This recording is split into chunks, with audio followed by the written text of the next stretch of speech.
In this video, I will be turning this handsome guy into a child-eating chocolate monster that will haunt your nightmares in only 24 hours.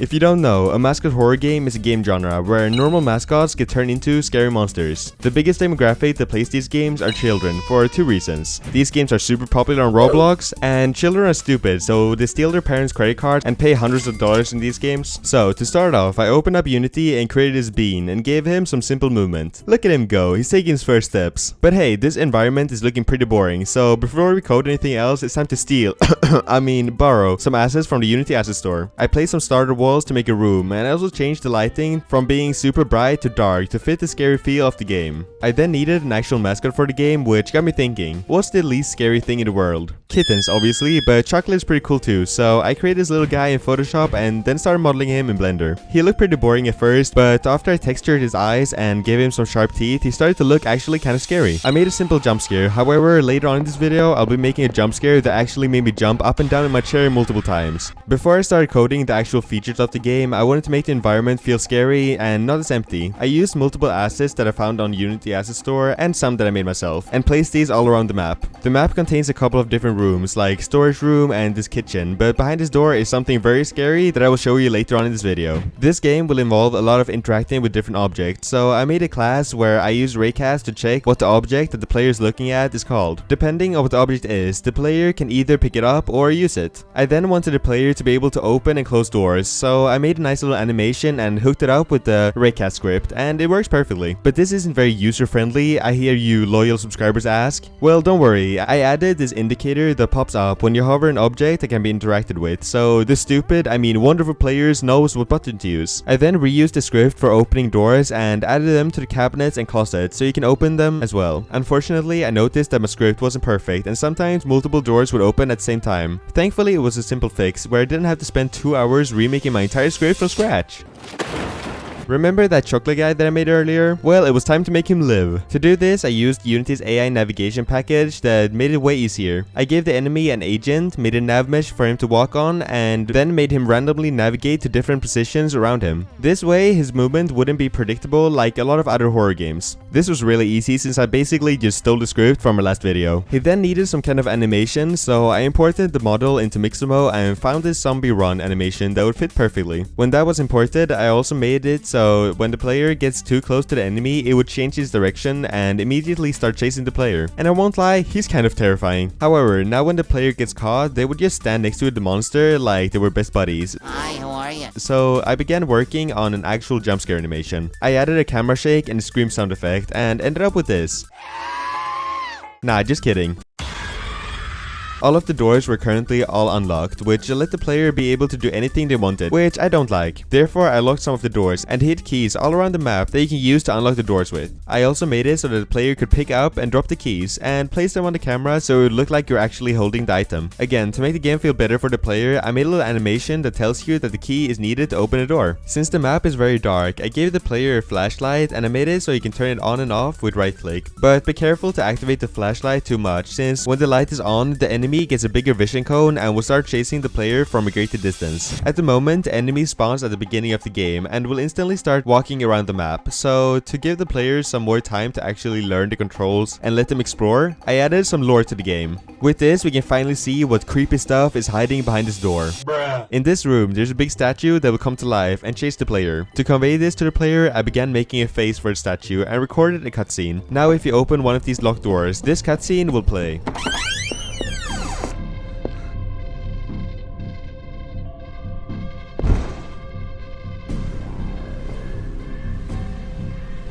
Wow, that was sick. Anyways, except for a giant chocolate man chasing you around the map, this place doesn't really look like a chocolate factory.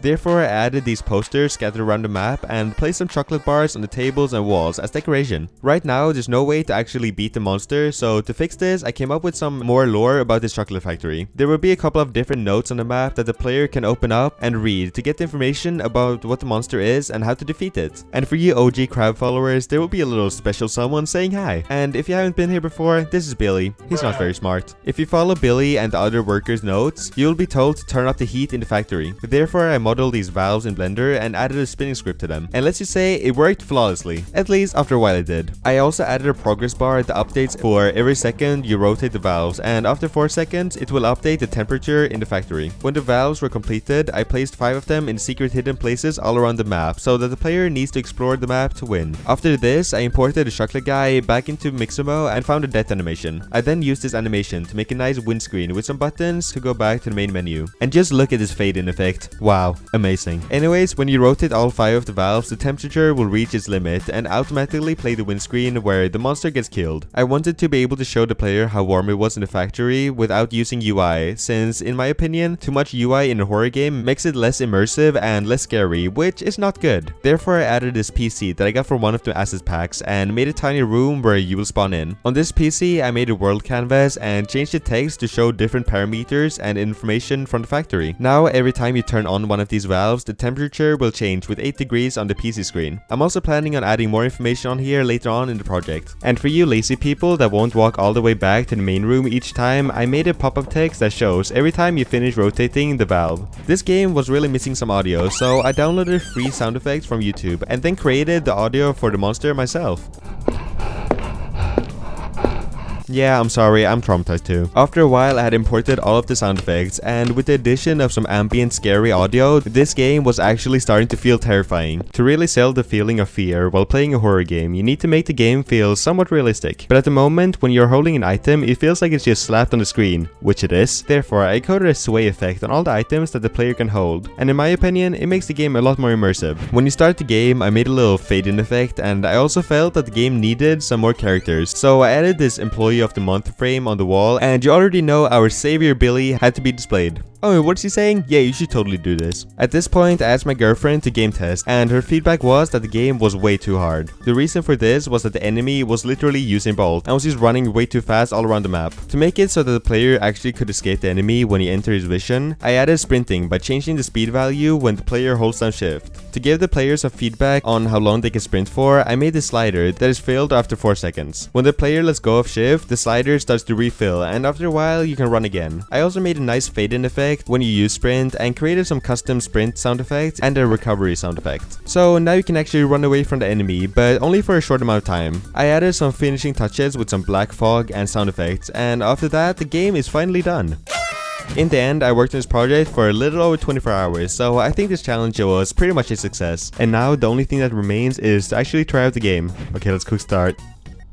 Okay, look at this scary room, and there's our PC screen telling it's the temperature and everything. Let's just go out and find all these keys. Let's go. There we go, got the first key, and let's just get out of here right now. Oh, what? Okay, wrong door, I guess. All right, there we go, that's the right key. Okay, oh, please don't be here anywhere. Oh, hello Billy. Hello, how you doing? Need to find these valves somehow. And oh, I see something right there. I'm running away. I'm turning off my flashlight so he doesn't see me. One of the valves are right here. I'm just gonna rotate this. 1 out of 5. Okay. Where is this guy? Where is this chocolate man? Let's just see over here. Oh, I hear him. All right. Oh, there it was. Okay, well, yeah. If you want to try out this game, the itch.io link will be down below. Until next time, bye.